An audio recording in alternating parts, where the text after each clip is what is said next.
ব্রিটেনের home office প্রথমবারের মতো আনুষ্ঠানিকভাবে স্বীকার করেছে রেচেল লো নামের এক নারী আধুনিক দাসত্বের শিকার হয়েছিলেন। তিনি অভিযোগ করেছেন লন্ডনের অভিজাত ডিপার্টমেন্ট স্টোর হ্যারোডসের সাবেক মালিক মোহাম্মদ আল ফায়েদ ও তার ভাই সালাহ তাকে পাচার ও যৌন নির্যাতন করেছিলেন। রেচেল লো তখন ২০ বছর পেরিয়ে তরুণী বয়সে হ্যারোডসে কাজ করতেন। তিনি নিজেকে সেই সময়ে বন্ধুসুলভ, অভিযাত্রী মানসিকতার এবং কিছুটা সরল বলে বর্ণনা করেন। It was an odd feeling to feel positive about an acknowledgement of something that was intrinsically negative, but it is vindication and validation. Rachel Lowe অভিযোগ করেন ৩ বছর ধরে তাকে ব্রিটেন ও ফ্রান্সের বিভিন্ন স্থানে নিয়ে যাওয়া হয় এবং যৌন শোষণ করা হয়। তিনি দাবি করেন ওই সময়ে তাকে একাধিকবার ফ্লাইটে স্থানান্তর করা হয় এবং বিভিন্ন পেশার মানুষ যেমন ডাক্তার, অ্যাকাউন্ট্যান্ট ও নিরাপত্তা কর্মীরা এই প্রক্রিয়ায় জড়িত ছিলেন। We were flown on airplanes from airport to airport.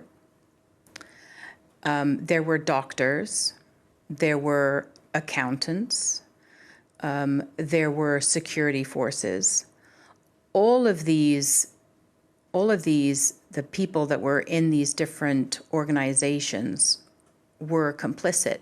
দীর্ঘদিন গোপনীয়তা বজায় রাখার পর রেচেল লো তার পরিচয় প্রকাশ করেন এবং তাকে যৌন শোষণের বিষয়টিকে আনুষ্ঠানিক স্বীকৃতির জন্য আবেদন করেন। হোম অফিস তার মামলাটি পর্যালোচনা করে পজিটিভ কনক্লুসিভ গ্রাউন্ডস ডিসিশন প্রদান করে, যার অর্থ তিনি আধুনিক দাসত্বের নিশ্চিত ভুক্তভোগী হিসেবে স্বীকৃতি পেয়েছেন। রেচেল লো বলেছেন এই স্বীকৃতি তার জন্য এক ধরনের ন্যায় বিচার হিসেবে কাজ করছে। এদিকে শত শত নারী মোহাম্মদ আল ফায়েদের বিরুদ্ধে ধর্ষণ, যৌন নির্যাতন এবং পাচারের অভিযোগ তুলেছেন। আইনি বিশেষজ্ঞরা বলছেন এ ধরনের সরকারি স্বীকৃতি কোনো ফৌজদারি মামলায় ভুক্তভোগীর সাক্ষ্যের বিশ্বাসযোগ্যতা বাড়াতে পারে এবং তদন্ত প্রক্রিয়ায় প্রভাব ফেলতে পারে।